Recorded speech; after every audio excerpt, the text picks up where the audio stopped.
It began on a night that felt heavier than most. The kind of night where silence hums louder than sound, where even the wind outside seems to whisper questions you don't want to face. I sat there, staring at the ceiling, restless. Something deep inside me refused to let me sleep. It wasn't fear exactly, but it was close. It was that strange weight people carry when they've brushed against loss, when they've touched the edge of mortality, even if just in thought. And in that silence, a thought came to me like lightning: what happens when we die? Asterisk. It wasn't the first time I had asked myself this question. But that night, it didn't feel like an idea floating in the air. It felt like a demand, a voice inside me that would not leave until I found an answer. My hands trembled a little as I whispered out loud, almost to the shadows, "Jesus, what really happens when we die?" The room stayed quiet, just the hum of the night. And then, I wasn't sure if it was my imagination, or if something holy had just crossed the line between heaven and earth. Because in that moment, I felt a presence. Not the vague kind, not something you can explain away. No, it was real. The kind of presence that makes your chest tighten, your breath shallow, your skin rise with chills. And then, his voice. Calm, steady, gentle, but with a weight that pressed against the heart like truth itself. "You are afraid of the end," he said. I froze. My throat closed. Every part of me wanted to run, but I couldn't. I could only sit, held in the gravity of what was happening. "Why yes," I whispered back, my words breaking. "I'm afraid, because I don't know. I don't know what's waiting. Is it just nothing? Is it pain? Is it—" "Stop." His voice cut through gently, not harsh, but absolute. "Do not let fear write your story." The silence stretched again, and I realized my tears had begun to fall. I hadn't even noticed until I felt them slip across my hands. And then he said words that I knew I would never forget. "When the body dies," he said slowly, "the soul does not. You were not made for dust. You were made for eternity." I wanted to ask so much, but the weight of those words alone stopped me. My heart pounded so hard it felt like thunder in my ears. Still, the question pushed through, trembling and desperate. "But what does it look like? What does it feel like?" For a moment, silence. And then his tone softened even more. "You cannot yet understand fully. But imagine this, imagine standing in the darkest night, and then suddenly the sun rises. Not just a sun you see, but a sun that burns away every shadow inside you, every fear, every wound. That is what awaits those who are mine." I closed my eyes, and as I listened, my mind painted the scene, light pouring over everything, flooding places I didn't even know were hidden. "But," I stammered, "what about the others? What about those who don't believe? What about those who never?" His answer came before I could finish. "Do not let judgment sit in your heart. That is not your burden to carry. But hear me, every choice echoes. Every love, every cruelty, every act of faith, every rejection. None of it is forgotten."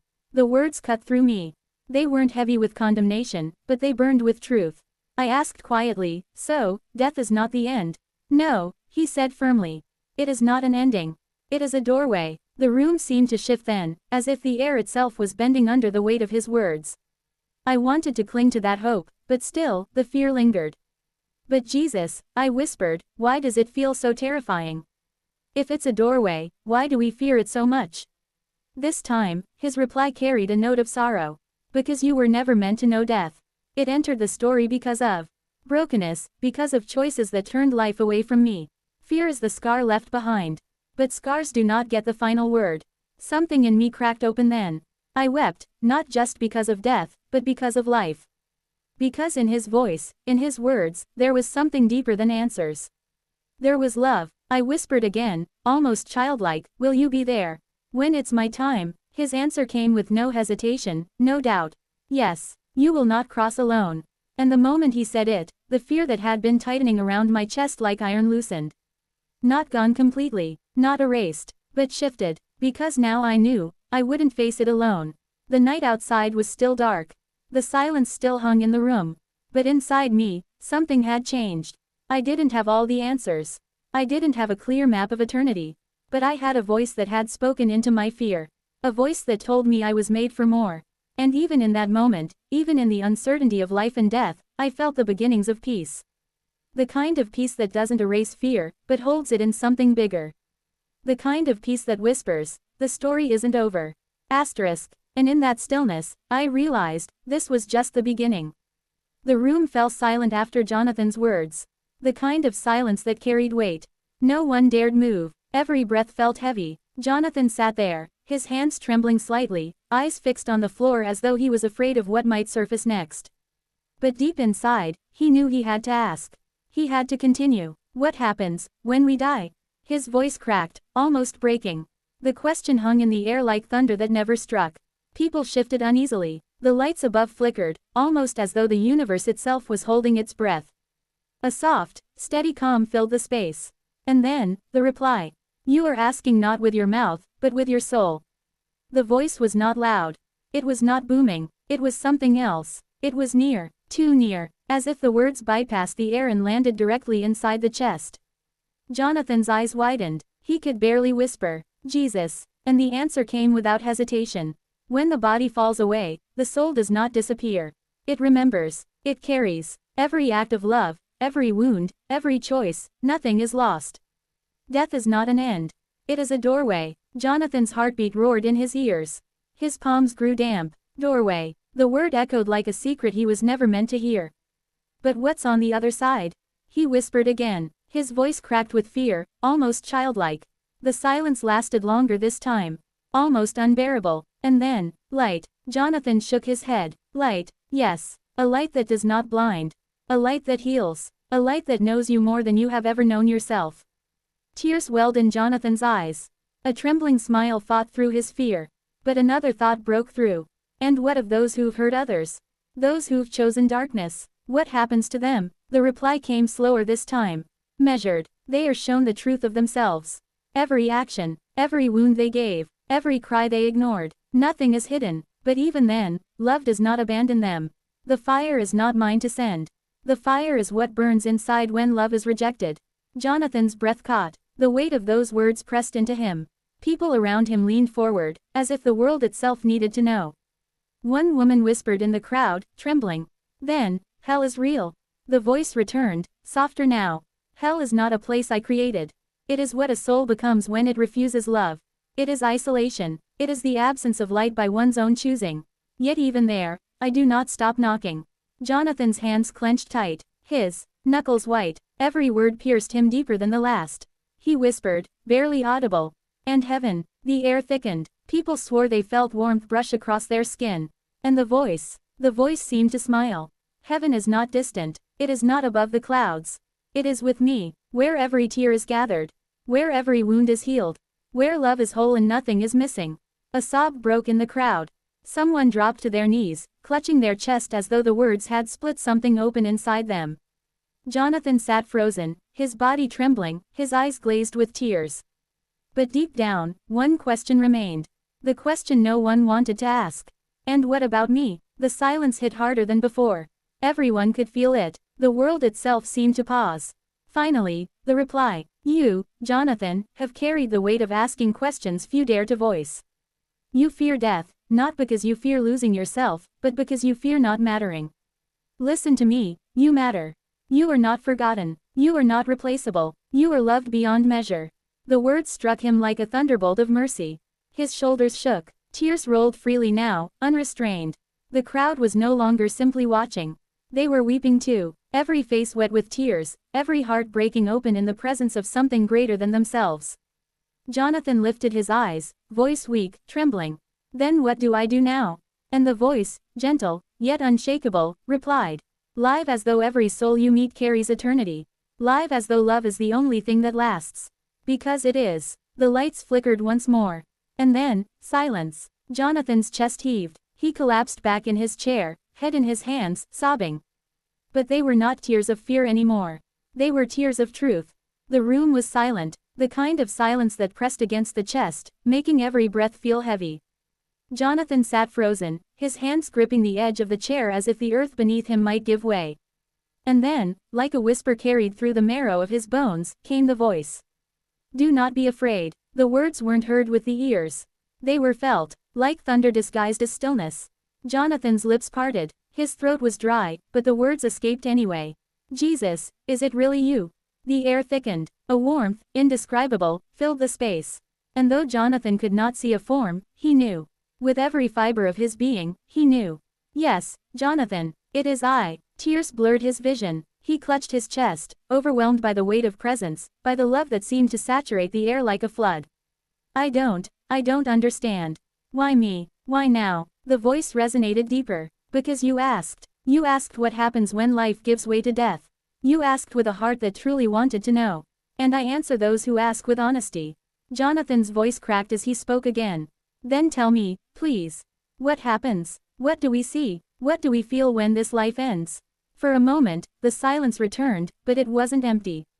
It was alive, and then the answer came, slow, deliberate, piercing every wall Jonathan had ever built. When you die, you do not fall into darkness. You fall into light. The body ceases, but the soul does not. It awakens. It remembers what it always was. You will see me as I am. And you will see yourself as you were always meant to be. Jonathan trembled, gripping his knees. And what about those who don't believe? What about those who are lost, broken, angry at you? The answer struck like lightning, yet carried with it unbearable compassion. They are not abandoned. Every soul is pursued until the final breath. My love does not tire. But choice remains. Love cannot force. Some turn away from the light, even when it reaches out to them. But I do not stop reaching. Jonathan's tears fell freely now. His voice was barely a whisper. So death, it's not the end. No, the voice replied, rich and steady. It is the door, and beyond that door, you will know what love without limit feels like. You will understand why you were created. And you will finally rest. Jonathan pressed his face into his hands. His body shook, but it wasn't fear anymore. It was awe. Jesus, why are you telling me this? Why show me something so many people long to know? The warmth grew, surrounding him like arms unseen. Because the world has forgotten. They live in fear of what they do not understand. They cling to shadows, believing them to be the end. But you will remind them that death is not defeat. You will speak what you have heard, and many will listen.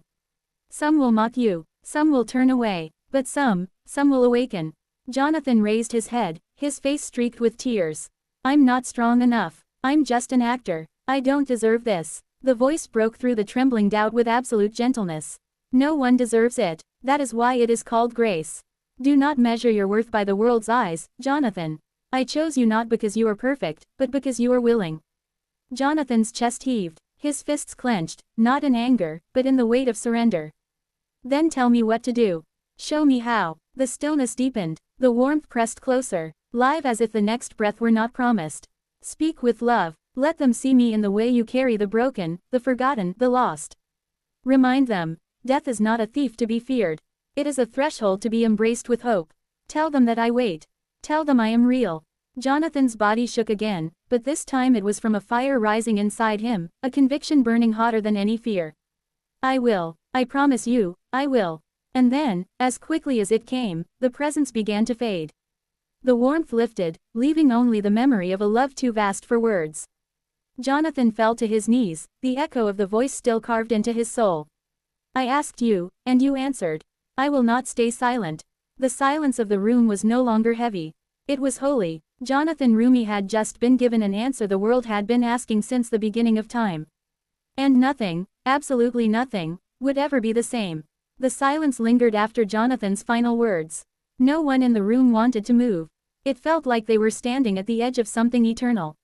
Mel's hand trembled against the arm of his chair. His eyes welled, but this time it wasn't fear. It was awe. Jonathan, he whispered, his voice raw. I thought death was the end. I thought the suffering, all the guilt, it would just swallow me whole. But if what you're saying is true, then it's not an end at all. It's a door. Jonathan leaned closer, his tone soft but unshakable. It is a door, and what waits on the other side is not punishment for those who loved, even in their failures. It's not condemnation for every mistake. It's a reunion, a return, a place where the tears are wiped away. A quiet sob escaped from someone in the audience. Then another. The weight of their collective fears, carried for years in silence, cracked open in that dimly lit space. Mel pressed his fist to his chest. All these years, I've lived with anger. Regret. I thought God had forgotten me. I thought I was already dead inside. But now, he choked back the words, fighting through the storm in his throat. Now I feel like he's been waiting. Waiting for me to just turn around. Jonathan's eyes glistened, his voice shaking with compassion. He never stopped waiting, even when you thought you were unworthy. Even when you thought you were too far gone. Love never lets go. Not even in death. The crowd was hushed, as though the room itself was breathing with them. Mel stood, his body unsteady, but his spirit brimming with something entirely new. He looked out over the audience, his voice rising in conviction. I've spent my life searching for truth in stories, in battles, in history, but nothing compares to what I've just heard. Death doesn't win, not if love is real. And I believe it is. His words broke the room. People wept openly. Strangers reached for each other's hands. Hope, fragile but undeniable, began to burn in their eyes. Jonathan placed a hand over his heart. This isn't just for Mel. It's for every one of you. You've carried fears, secrets, wounds that made you wonder what will happen when your last breath leaves your body. I need you to know, it's not darkness that greets you. It's light, the kind that has been chasing you since the day you were born. The silence that followed wasn't empty. It was holy, it was alive. Mel slowly turned toward Jonathan, his eyes wet, his voice shaking but firm. Thank you, for giving me back something I thought I lost forever. What's that? Jonathan asked softly. Hope. And with that word, a wave of emotion broke across the room like a tide. People clapped, people cried, people bowed their heads in reverence. Jonathan lifted his gaze upward, as though looking beyond the ceiling itself. And for a fleeting moment, it felt as though another presence filled the space, quiet, unseen, but undeniable. The crowd would leave that night with their lives changed. Mel would leave knowing he was not abandoned. And Jonathan would leave carrying the weight of a message that would echo for years to come. Because when he asked what happens when we die, the answer he was given was not fear, not punishment, not despair. It was love, eternal.